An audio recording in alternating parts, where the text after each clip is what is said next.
क्या आपका अपने ऊपर से विश्वास उठ गया है? क्या आपने अवचेतन मन पर विश्वास करना छोड़ दिया है क्योंकि वो आपके सपनों को पूरा नहीं कर पा रहा है? या क्या फिर आप अवचेतन मन से अपने सपने पूरे करना चाहते हैं लेकिन आपको सही तरीका नहीं पता है? अगर इनमें से किसी भी सवाल का जवाब हाँ है तो ये समरी आपके लिए बहुत काम की होने वाली है। इस समरी में हम the power of your subconscious mind के बेस्ट सेलिंग लेखक डॉक्टर जोसेफ मर्फी की एक काफी छोटी लेकिन शक्तिशाली किताब को समराइज करने जा रहे हैं जिसका नाम है बिलीव इन योरसेल्फ। इस समरी को यहाँ क्यों सुने? इस किताब पर बहुत सारे लेख और ब्लॉग्स हैं, फिर यहाँ पर इसकी समरी क्यों सुने?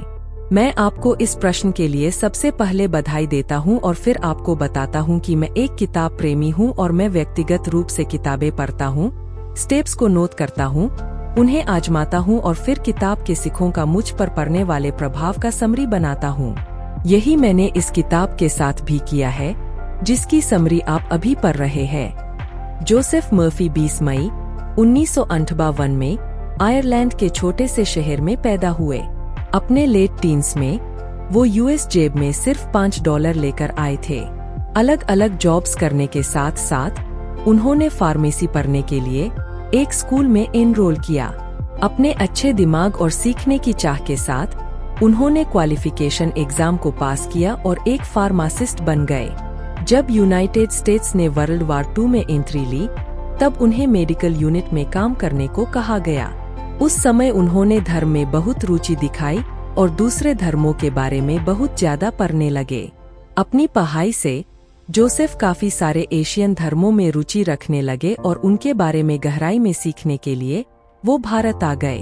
उन्होंने उन सारे धर्मों को उनकी शुरुआत से पढ़ना शुरू किया।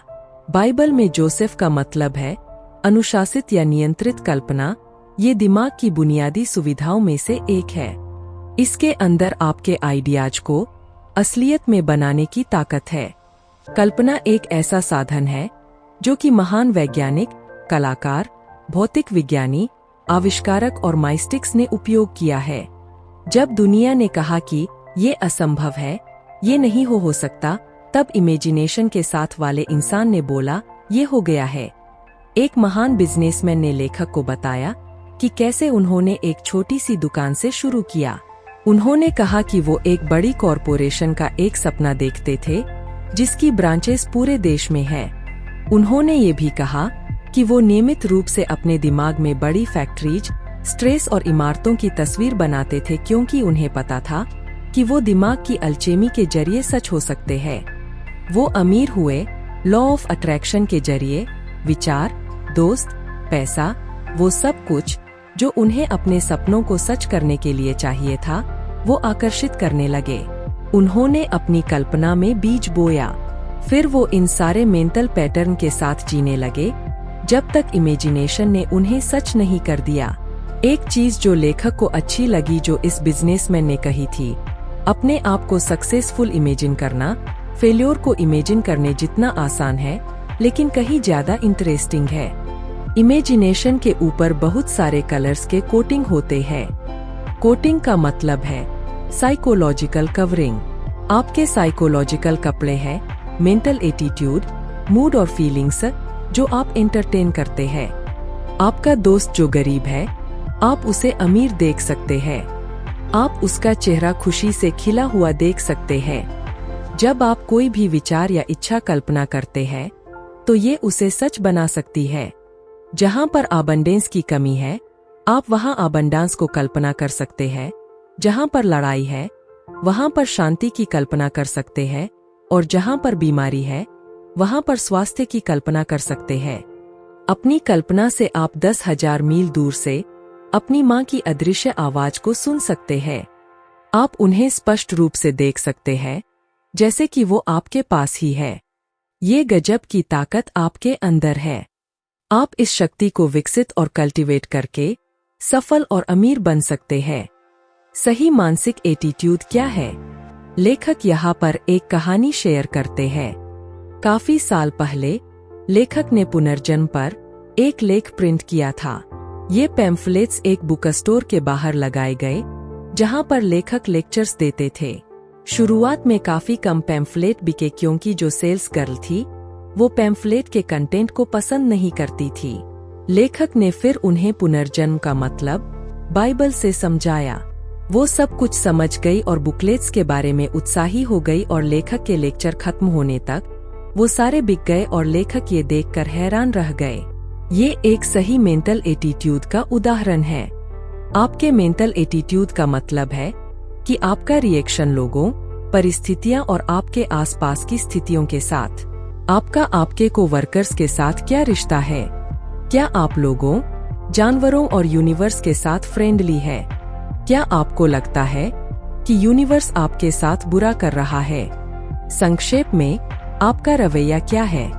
अब अगर आपका रवैया सही नहीं है तो आप उसे ठीक कैसे कर सकते हैं? चलिए देखते हैं कि आप ये कैसे कर सकते हैं। सही मानसिक एटीट्यूड का विकास। आप एक सही मेंटल एटीट्यूड तब डेवलप कर सकते हैं जब आप ये महसूस करते हैं कि कुछ भी बाहर का आपकी मर्जी के बिना आपको परेशान या चोट नहीं पहुंचा सकता। आप ही अपनी दुनिया के एक अकेले विचारक हैं और आपको कोई भी गुस्से में या दुख में आपकी मर्जी के बिना नहीं भेज सकता। ये जाने कि आप अपनी सोचने वाली दुनिया के मास्टर हो। इमोशंस थॉट्स को फॉलो करते हैं, इसलिए आप अपने ऑर्बिट में सुप्रीम हो। क्या आप दूसरों को खुद को प्रभावित करने देते हैं? क्या आप अखबार की हेडलाइन या फिर लोगों के मजाक से परेशान हो जाते हैं? अगर ऐसा है तो आपका रवैया गलत है और आपको इसे बदलने की जरूरत है। क्या आप दूसरों की बुराइयों के बारे में सोचते हैं? अगर हाँ, तो आपके अंदर जो इमोशंस क्रिएट होते हैं उसे नोटिस करें। वो नकारात्मक होंगे और आपकी सेहत और समृद्धि के लिए खराब होगा। चलो कल्पना करो कि दूसरा इंसान मतलबी, झूठा है और तब उस भावना को नोटिस करें जो आपके अंदर उत्पन्न होता है। अब स्थिति को उल्टा कर दें और उसी इंसान को सच्चा, सिंसियर और प्यार करने वाला इमेजिन करें और फिर जो आपके अंदर इमोशंस जनरेट होता है उसे नोटिस करें। क्या ये पॉजिटिव है? तो फिर क्या आप अपने एटीट्यूड के मास्टर नहीं हो? असलियत में पूरी बात की सच्चाई ये है कि आपकी जिंदगी के प्रति रवैया इस बात से तय होता है कि आपका भगवान के प्रति क्या नजरिया है। अगर आपका नजरिया है कि भगवान स्पिरिचुअल पावर है और वो आपको हमेशा रास्ता दिखा रहे हैं और आपको अमीरी की तरफ लेकर जा रहे हैं, तब आप दुनिया को एक पॉजिटिव और एफर्मेटिव तरीके से देख रहे होंगे। एक 16 साल का स्कूल जाने वाला लड़का लेखक से आकर बोला कि मेरे बहुत गंदे ग्रेड्स आ रहे हैं, मेरी याददाश्त फेल हो रही है, मुझे नहीं पता कि बात क्या है। लेखक कहते हैं कि जो चीज गलत थी वो उसका रवैया। उसने ये जानकर एक नया रवैया अपनाया कि उसकी पढ़ाई एक अच्छे कॉलेज में एंट्री लेने और एक एडवोकेट बनने के लिए कितनी जरूरी है। उसने रोज प्रार्थना करना शुरू किया, जो सबसे तेज तरीका है अपनी मानसिकता को बदलने का। इस लड़के ने यह समझा कि उसके अंदर एक आध्यात्मिक शक्ति है। उसने ये दावा करना शुरू भी किया कि उसकी मेमोरी बिल्कुल परफेक्ट है और इन्फिनाइट इंटेलिजेंस उसे हमेशा वो चीज बताती है जो उसे जानने की जरूरत है। उसने दूसरे शिक्षकों और छात्रों के लिए प्यार और सद्भावना महसूस करना शुरू किया। ये लड़का अब उस आजादी को एंजॉय करता है जो पहले कभी की ही नहीं। और ऐसा आप भी कर सकते हैं। कल्पना शक्ति। हमने पहले भी कहा है कि हमारे सारे मेंटल एटीट्यूड हमारी इमेजिनेशन से कंडीशन्ड होते हैं। अगर आप इमेजिन करते हैं कि आज का दिन बहुत खराब होगा, कि आज का बिजनेस बहुत खराब होगा, कि आज बारिश होगी, कि कोई भी कस्टमर आपके स्टोर में नहीं आएंगे, तब आप अपनी नेगेटिव इमेजिनेशन का रिजल्ट देखेंगे। उन सारी चीजों को इमेजिन करें जो सुंदर है, नेक है और अच्छी है। आपकी जिंदगी के प्रति पूरा भावनात्मक रवैया बदल जाएगा। आप जिंदगी के बारे में क्या कल्पना करते हैं? क्या आपकी जिंदगी खुशी से भरी होगी या फिर पूरी जिंदगी परेशानियों से घिरी होगी? ये सच में इंसान के कल्पना करने वाले दिमाग से ही है जिनसे सारे धर्म जन्मे। इमेजिनेशन से ही टीवी, रेडियो, सुपरजेट और सारे आधुनिक आविष्कार इस दुनिया में आए हैं। आपकी कल्पना इन्फिनिटी का एक खजाना है जिससे सारे चुनिंदा गाने, कला, कविता और आविष्कार निकलते हैं। एक बिजनेसमैन जिसका बिजनेस आगे बढ़ रहा है, लेकिन अगर वो नेगेटिविटी में फंसा रहता है तो यह इमेजिनेशन के गलत इस्तेमाल का उदाहरण है। वो ऑफिस से घर आता है, अपने दिमाग में विफलता की एक मोशन पिक्चर बनाता है, अपने बैंक अकाउंट को खाली देखता है, अपने घर और बिजनेस को बदलते हुए देखता है। अगर वो हमेशा इस पिक्चर में घुसता रहा तो वो पक्का फेल्योर को अपने पास ला रहा है। उसके पास सफलता और असफलता की चॉइस है, लेकिन उसने असफलता को चुना। ये है कल्पना की ताकत। जो लोग फालतू की चिंताएं लेते हैं, वो लोग कभी भी कुछ अच्छा या प्यारा नहीं सोच सकते। वो ये जानते हैं कि कुछ बुरा या बर्बाद करने वाला होने वाला है। वो आपको एक भी कारण नहीं दे सकते कि क्यों कुछ अच्छा होना चाहिए, लेकिन वो उन खतरनाक कारणों के साथ तैयार रहते हैं कि क्यों कुछ बुरा होना चाहिए। अब आप पूछ सकते हैं कि ऐसा क्यों है? लोग नकारात्मक क्यों सोचते हैं? इसका कारण सरल है। ये लोग आदतन नकारात्मक होते हैं, यानी कि उनकी काफी ज्यादा सोच नकारात्मक और विनाशकारी प्रकृति की होती है। और जैसे जैसे ये नकारात्मक विचारों की आदत बनाते हैं, तो वो अपने अवचेतन मन को भी नकारात्मक स्थिति में करते हैं। तो अभी ही चुन लें, रचनात्मक रूप से सोचना शुरू करें। सोचने का मतलब बोलना है। आपके विचार आपके शब्द हैं। अपने शब्दों को शहद जैसा मीठा बनाओ, जो तुम्हारे कानों के लिए मीठा हो। आपकी इस समय ये समरी पढ़ते समय क्या इनर स्पीच है? शायद आप अपने आप को कह रहे हो, मैं नहीं कर सकता, ये असंभव है, मैं अभी बुआ हूँ, मेरे पास चांस ही क्या है, मेरे पास पैसा नहीं है। आप देख सकते हैं, आपके शब्द शायद मीठे नहीं हैं। वो आपके कान के लिए मीठे नहीं है। वो ना ही आपको ऊपर उठाते हैं और ना ही आपको इंस्पायर करते हैं। तो एक संकल्प लें, अपने आप को ये शब्द कहकर, मैं अब से अभी से सिर्फ उन विचारों और आइडियाज को अपने दिमाग में जाने दूंगा जो मुझे प्रेरणा देते हैं और मुझे ताकत देते हैं। अवचेतन मन से बात करना। तो अब जाने कि आप कैसे पॉजिटिवली एक आइडिया या मेंटल इमेज को अपने सबकॉन्शियस माइंड पर ला सकते हैं। इंसान का कॉन्शियस माइंड पर्सनल और सिलेक्टिव है। ये चूज करता है, एनालाइज करता है और सिलेक्ट करता है। ये रीजनिंग का सारा काम करता है। अवचेतन मन को चेतन मन का सेवक भी कहा जा सकता है। अवचेतन चेतन मन के सारे आदेश को मानता है। इंसान का चेतन मन एक मोटर है और अवचेतन इंजन है। आपको मोटर स्टार्ट करनी होगी और इंजन अपना काम करेगा। चेतन मन की वजह से अवचेतन मन की ताकत जागती है। स्टेप 1, शांत दिमाग। पहला कदम अपनी इच्छा, विचार या छवि को अवचेतन मन में लाने का है। आराम करें और अपना ध्यान को स्थिर करें ताकि आप शांत हो सके। ये शांत, रिलैक्स और दिमाग का शांतिपूर्ण रवैया आपके दिमाग में कोई भी एक्स्ट्रा मैटर और गलत चीज जाने से रोकेगा। इसके साथ दिमाग के शांत रवैये में एफर्ट बिल्कुल कम हो जाता है। स्टेप 2, देखना। दूसरे स्टेप में आप जिस भी चीज को चाहते हैं उसकी रियलिटी को इमेजिन करते हैं। यहाँ पर लेखक अपना उदाहरण देते हैं और इस उदाहरण को आप अपनी मनचाही चीज को पाने के लिए भी इस्तेमाल कर सकते हैं। लेखक अपना घर बेचना चाहते थे, तो उन्होंने अपने बगीचे के आगे एक बोर्ड लगाया जिस पर लिखा था, मालिक द्वारा बिक्री के लिए। इसको लगाने के दूसरे दिन लेखक ने अपने आप से सोने जाते समय कहा, सोचो अगर तुमने घर बेच दिया तो तुम क्या करोगे? फिर उन्होंने इस सवाल का खुद को जवाब दिया और कहा, मैं उस बोर्ड को उतार दूंगा और गैरेज में फेंक दूंगा। अपनी कल्पना में उन्होंने बोर्ड को उतारा और उसे गैरेज में फेंक आए और इसे करने से उन्हें काम के पूरा होने की आंतरिक संतुष्टि मिली। अगले दिन एक बंदे ने उन्हें $1000 का डिपॉजिट दिया और कहा, अपने बोर्ड को हटा ले, हम ये घर खरीद रहे हैं। लेखक ने एकदम उस बोर्ड को हटा दिया और उसे गैरेज में रख दिया। अंदर के काम से बाहर का काम हुआ। जैसी इमेज आप सबकॉन्शियस माइंड पर बनाओगे, वैसे ही इमेज आपकी जिंदगी में बनेगी। अगर एक इंसान के ऊपर बैंक का कर्जा बाकी है, लेकिन उसके पास उसे कवर करने के पैसे नहीं है, तो अगर वो इस सिद्धांत को लागू करेगा तो उसका अवचेतन मन उसे पैसे देगा। इस बारे में मत सोचो कि ये कैसे होगा और कहां से होगा। अवचेतन मन के पास वो तरीके हैं जिन्हें आप जानते भी नहीं है। ये उन इंस्ट्रूमेंट्स में से एक है जो भगवान ने इंसान को दिए हैं जिससे कि वो अपनी जरूरतों को पूरा कर सके।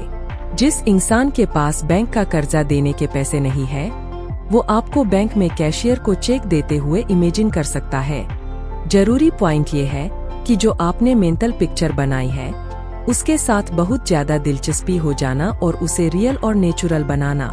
जितने अच्छे तरीके आप उस पिक्चर को बनाएंगे उतने अच्छे से वो काल्पनिक पिक्चर आपके अवचेतन मन पर जमा होगी। अगर आप कहते हैं कि मुझे कर्ज उतारने का कोई रास्ता नहीं दिखता है, उसके बारे में चिंता ना करें। इस बात को समझे कि आपके अंदर एक शक्ति है जो आपको वो सब कुछ दे सकती है जो आप उसे देने के लिए कहें।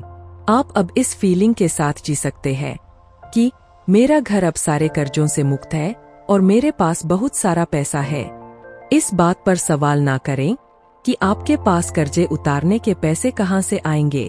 आप बैंक से आया हुआ एक लेटर को इमेजिन कर सकते हैं जिस पर लिखा हो कि आपने सारा कर्जा चुका दिया है। इसके साथ तब तक जिएं जब तक ये आपके लिए सच नहीं बन जाता। इस बात को सच मान लें कि आपके अंदर की ताकत है जो आपको वो सब चीज दे सकती है जो आप कल्पना कर सकते हैं। एक और जरूरी बात यह है कि दिन में खाली बैठने से, दिन में सपने देखने से या सिर्फ कल्पना करने से जो चीज आप चाहते हैं वो आपके पास नहीं होंगी। आपको असल में इस बात पर विश्वास करना होगा कि आप एक दिमाग के कानून को संचालित कर रहे हैं। जानिए आप क्या चाहते हैं। सबकॉन्शियस माइंड आइडिया पर काम करेगा क्योंकि आपके पास जो चीज आप चाहते हैं उसका एक क्लियर कट कॉन्सेप्ट है। अपनी मनचाही चीज के पूरे होने का स्पष्ट रूप से कल्पना करें। अवचेतन मन एक फिल्म है जिस पर पिक्चर को इम्प्रेस किया जाता है और फिर अवचेतन मन उस पिक्चर को विकसित करता है और आपकी असल दुनिया यानी कि मटेरियल फॉर्म में भेज देता है। एक इंसान जो विश्वास का मेंटल एटीट्यूड रखता है वो जिंदगी में सफल होता है। जो इंसान उदास रहता है वो अपनी जिंदगी में असफलता को आकर्षित करता है। इसीलिए विश्वास का मेंटल एटीट्यूड बनाएं। भगवान अपने काम में हमेशा सफल होता है। इंसान को सफलता मिलना ही है क्योंकि भगवान उसके अंदर है। भगवान की सारी ताकत, सारी खूबियां इंसान के अंदर है। आपने जीतने के लिए ही जन्म लिया है। भगवान की बुद्धि भी आपके अंदर है जो आपको सारी मुश्किलों से ऊपर उठा सकती है। इस बात को मान लें कि आपके अंदर एक क्रिएटिव ताकत है। ये ताकत आपके विचार पर रेस्पोंड और रिएक्ट दोनों करती है। अगर एक इंसान असफलता के बारे में सोचता है तो फेल्योर का ख्याल और असफलताओं को आकर्षित करता है। इसलिए हमेशा पॉजिटिव सोचे और बोले। लेखक का एक बिजनेस फ्रेंड जो कि एक वक्त पर दर्जी थे, उन्होंने एक बात लेखक से कही कि मैं सिर्फ ऐड करता हूँ, मैं कभी सब्ट्रैक्ट नहीं करता। उनका मतलब था कि सक्सेस एक प्लस साइन है। अपनी ग्रोथ, वेल्थ, पावर और ज्ञान में ऐड करें। आप अपनी जिंदगी में ऐड करते हैं उन सारी चीजों को इमेजिन करके जो सच्ची और प्यारी है। अपने आप को सक्सेसफुल इमेजिन करें और इस बात को दिल से महसूस करें। आपको सफल बनना ही है। आप कभी भी बाहरी शर्तों के गुलाम नहीं हैं। आप उनके मास्टर हैं। मित्रों, आपने अभी अभी इस समरी के रूप में एक चमत्कार को अपने सामने प्रकट होते देखा। अपार संभावनाओं के अपने रिजर्वायर में जाइए और आप कुछ भी सोच सकते हैं और वैसा बन सकते हैं जैसा आप कभी चाहते थे। सिर्फ सोचिए, सकारात्मक बनिए और चमत्कार होना तय है क्योंकि आप इस यूनिवर्स की रचना है। तो आपको यह समरी कैसी लगी हमें जरूर बताएं और ऐसे ही समरी सुनने के लिए सब्सक्राइब जरूर करें।